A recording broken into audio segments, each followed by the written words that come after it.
사랑하는 성도 여러분, 오늘 하루도 주님의 은혜 안에서 평안하셨습니까? 세상의 소음과 분주함 속에서 잠시 벗어나 우리 영혼을 채우는 하나님의 말씀 앞에 함께 서는 이 시간이 되기를 소망합니다. 오늘 우리가 함께 나눌 이야기는 많은 이들이 두려움과 오해 속에 바라보는 마지막 때에 관한 것입니다. 하지만 성경이 말하는 마지막 때는 결코 절망의 시간이 아닙니다. 오히려 하나님의 가장 위대한 약속이 성취되는 희망과 능력의 시간입니다. 이 말씀을 듣기 전 잠시 시간을 내어 구독과 좋아요를 눌러주시면 더 많은 분들에게 이 희망의 메시지가 전달될 수 있습니다. 여러분의 작은 손길이 하나님의 귀한 복음 사역에 동참하는 길이 됩니다. 참여해주시는 모든 분들의 삶에 하나님의 축복이 가득하기를 기도합니다. 성령 안에서의 세례, 즉 성령 세례는 성경에서 아버지의 약속이라 불립니다. 이는 단순히 개인적인 영적 체험을 넘어 하나님의 능력이 우리 안에 그리고 우리를 통해 일하시도록 그분의 권능 속으로 깊이 잠기는 것을 의미합니다. 그 궁극적인 목적은 우리 주변의 세상을 변화시키고 영혼을 추수하는 것입니다. 마지막 때에 하나님께서 계획하신 사역의 결과는 바로 수많은 영혼의 구원, 온 열방이 주님께로 돌아오는 거대한 영적 수확입니다. 이것이 바로 성경이 예언하는 마지막 때의 모습입니다. 이와 관련하여 제가 아는 한 목사님으로부터 들었던 잊을 수 없는 이야기가 하나 있습니다. 어느 집회에서 한 아버지가 자신의 딸을 위한 기도를 받기 위해 앞으로 나아왔습니다. 그의 딸은 집에 있었습니다. 무려 8년이라는 긴 시간 동안 정신분열증이라는 끔찍한 고통 속에서 집 밖으로 한 발자국도 나가지 못하고 있었습니다. 그 아버지는 딸을 대신하여 믿음으로 기도받는 자리에 섰습니다. 딸은 그 시간 집 침대에 누워 있었습니다. 그런데 놀라운 일이 일어났습니다. 아버지가 멀리 떨어진 곳에서 기도를 받는 바로 그 순간 집에 있던 딸이 온전히 자유롭게 된 것입니다. 가족들은 무슨 일이 일어났는지 정확히 알지 못했습니다. 다음 날 아침, 딸은 자리에서 일어나 온 가족을 위해 아침 식사를 준비했습니다. 그리고는 아버지에게 물었습니다.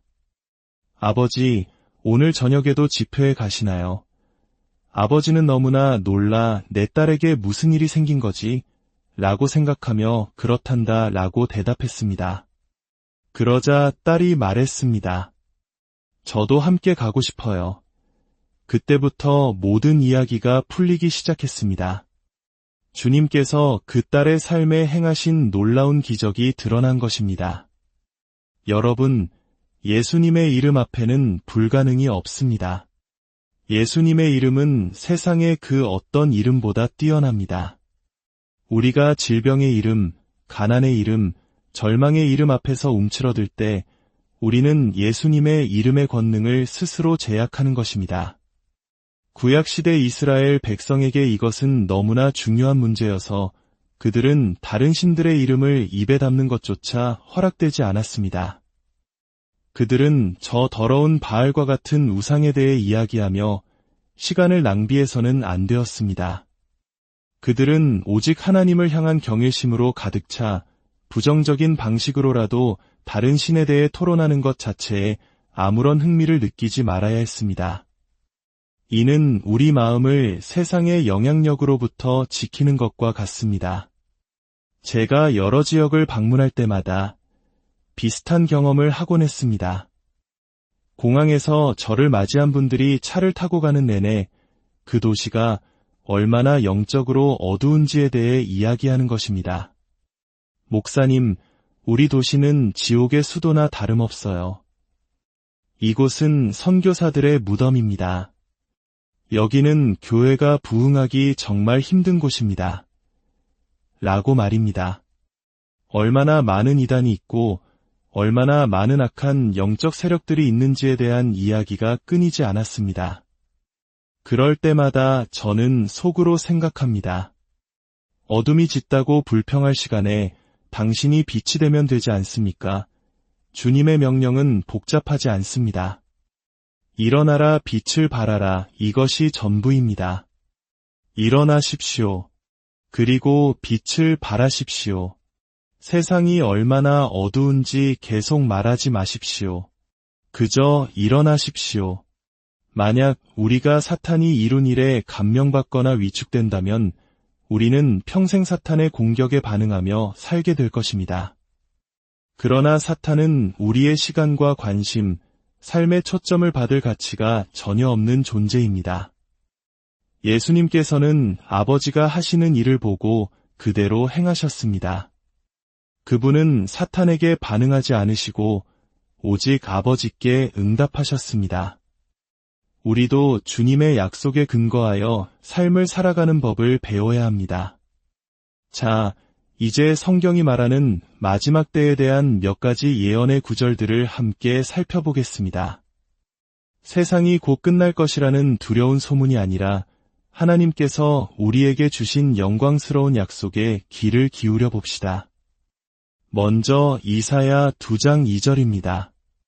말일에 여호와의 전의 산이 모든 산 꼭대기에 굳게 설 것이요 모든 작은 산 위에 뛰어나리니 만방이 그리로 모여들 것이라.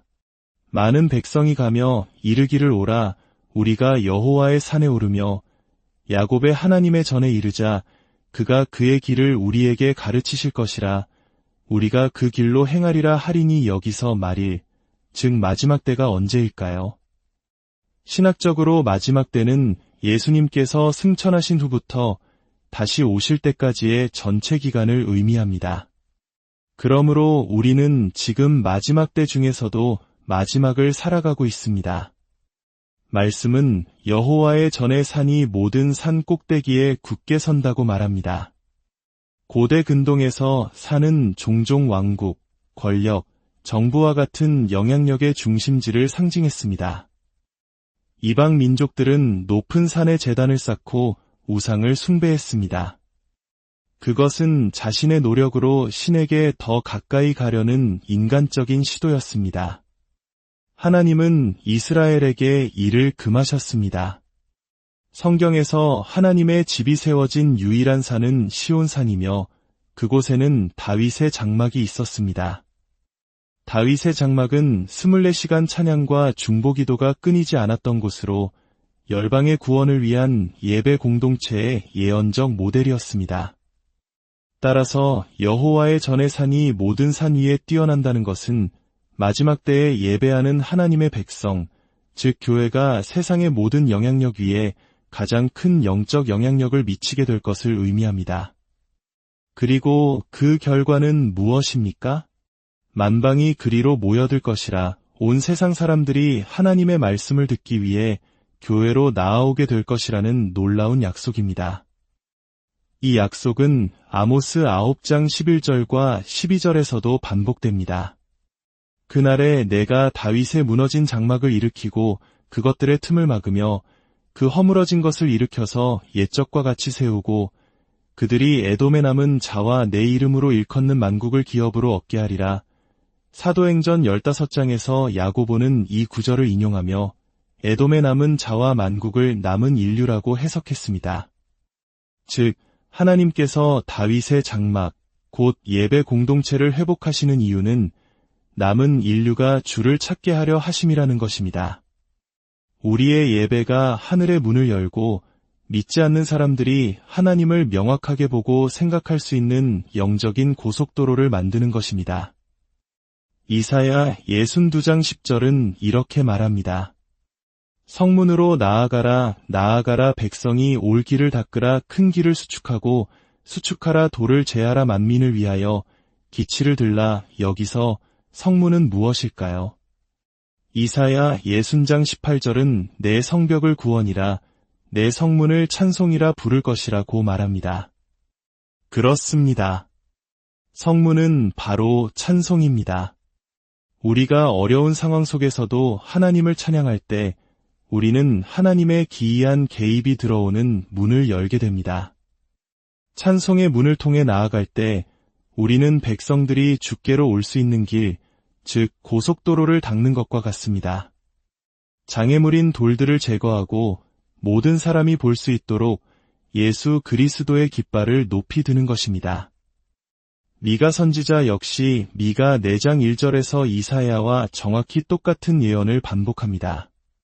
끝날에 이르러는 여호와의 전에 산이 산들의 꼭대기에 굳게 서며 작은 산들 위에 뛰어나고 민족들이 그리로 몰려갈 것이라.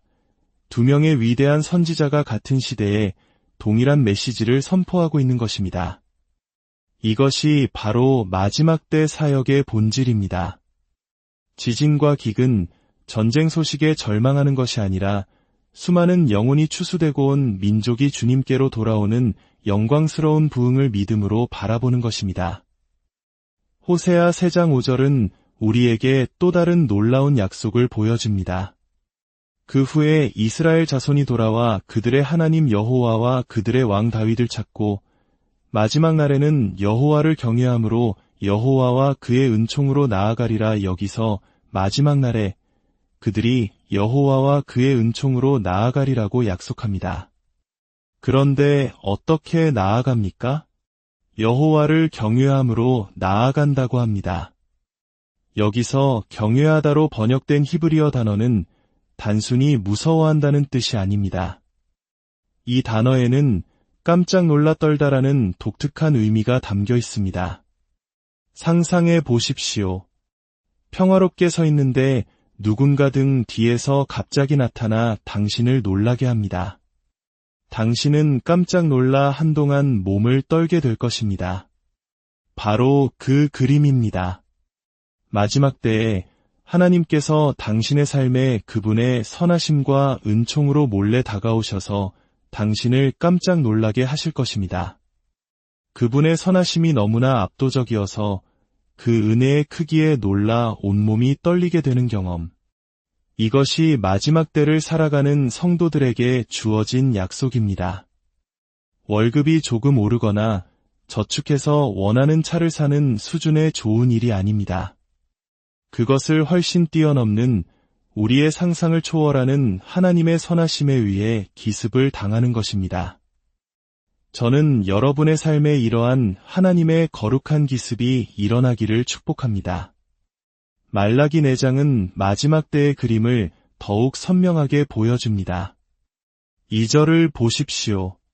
내 이름을 경외하는 너희에게는 공의로운 해가 떠올라서 치료하는 광선을 비추리니 너희가 나가서 외양간에서 나온 송아지 같이 뛰리라. 그날의 심판도 있지만 하나님의 이름을 경외하는 자들에게는 공의로운 해, 즉 예수 그리스도께서 떠올라 치료하는 광선을 비추실 것이라고 약속합니다. 여기서 광선으로 번역된 히브리어 단어는 날개 또는 옷자락을 의미할 수 있습니다. 예수님의 옷자락에 손을 대었던 혈루증 앓는 여인이 치유받았던 장면이 떠오르지 않으십니까? 그렇습니다. 치유는 하나님의 공의가 나타나는 방식 중 하나입니다. 마지막 때에 하나님께서는 그분의 백성 가운데 강력한 치유의 역사를 일으키실 것입니다. 그리고 말라기는 마지막 때에 엘리야의 영을 가진 세대가 일어나 아버지의 마음을 자녀에게로, 자녀의 마음을 아버지에게로 돌이키게 할 것이라고 예언합니다. 이는 가정의 회복, 관계의 회복이 마지막 때 부흥의 핵심적인 부분임을 보여줍니다. 이 모든 위대한 약속을 성취하기 위해 우리에게 필요한 것은 무엇일까요? 바로 사도행전 1장 8절의 약속입니다. 오직 성령이 너희에게 임하시면 너희가 권능을 받고 예루살렘과 온 유대와 사마리아와 땅끝까지 이르러 내 증인이 되리라. 예수님께서는 부활하신 후 40일 동안 제자들에게 나타나 하나님 나라에 대해 가르치셨습니다. 그리고 그들을 떠나시기 전 아버지께서 약속하신 것, 즉 성령 세례를 기다리라고 명령하셨습니다. 이스라엘 백성의 여정을 생각해 보십시오. 그들은 유월절 어린 양의 피로 애굽에서 구원받았습니다. 이것은 예수님의 피로 말미암는 우리의 구원과 같습니다. 그들은 홍해를 건너는 모세에게 속한 세례를 받았습니다. 이것은 우리의 물세례와 같습니다. 그러나 그들은 약속의 땅에 들어가기 전에 요단강을 건너야 했습니다. 예수님께서는 요한복음 7장에서 이 강이 바로 성령을 가리킨다고 말씀하셨습니다. 많은 그리스도인들이 구원받고 세례를 받았지만 여전히 광야와 같은 삶에 머물러 있습니다. 그러나 하나님은 우리가 요단강을 건너 성령의 능력으로 충만하여 약속의 땅이 상징하는 풍성한 하나님 나라의 삶을 살기를 원하십니다. 성령 세례는 바로 그 약속의 땅으로 들어가는 문입니다. 하나님의 능력이 우리 삶에 부어져 그분의 목적을 이루고 세상을 변화시키는 통로가 되게 하는 아버지의 약속입니다. 이 약속은 사도행전 2장 39절에서 분명히 말합니다. 이 약속은 너희와 너희 자녀와 모든 먼데 사람 곧 주 우리 하나님이 얼마든지 부르시는 자들에게 하신 것이라. 이 약속은 초대교회에만 국한된 것이 아닙니다. 모든 세대, 바로 오늘을 살아가는 우리 모두를 위한 것입니다. 사랑하는 성도 여러분, 이제 눈을 감고 마음을 주님께로 향합시다. 어미새가 둥지에서 깃털을 하나씩 뽑아내어 아기 새를 불편하게 만들어 마침내 날갯짓을 배우고 창공으로 날아오르게 한 것처럼 하나님께서는 때로 우리 삶에 거룩한 불만족을 허락하십니다. 현재의 안락한 둥지를 떠나 더 높은 차원의 비상을 시작하라는 초청입니다. 어쩌면 여러분 중에는 주님, 저는 이런 것들을 사모하는 마음조차 메말랐습니다라고 고백할 분도 계실 것입니다. 괜찮습니다. 하나님은 정직한 기도를 가장 기뻐하십니다. 그 마음 그대로 아뢰십시오. 과거에 성령의 뜨거움을 체험했지만 지금은 그저 희미한 기억으로만 남아 있습니까? 주님께서는 오늘 여러분 각자에게 영적인 업그레이드를 주기 원하십니다. 새로운 기름 부으심, 더 깊은 차원의 능력과 임재를 부어주기 원하십니다. 하나님 아버지, 지금 이 말씀을 듣는 모든 심령 위에 하늘의 문을 여시고 약속하신 성령을 폭포수와 같이 부어 주시옵소서. 메마른 영혼을 소성시키시고 낡은 경험에 머물러 있던 신앙에 새로운 불을 붙여 주시옵소서. 두려움 대신 담대함을, 어둠을 탓하는 대신 빛을 발하는 사명자의 삶을 살게 하여 주시옵소서. 여러분의 삶에, 가정에, 직장에, 그리고 이 나라와 민족 위에 하나님의 놀라운 부흥이 임하기를 예수 그리스도의 이름으로 간절히 기도하며 축복합니다.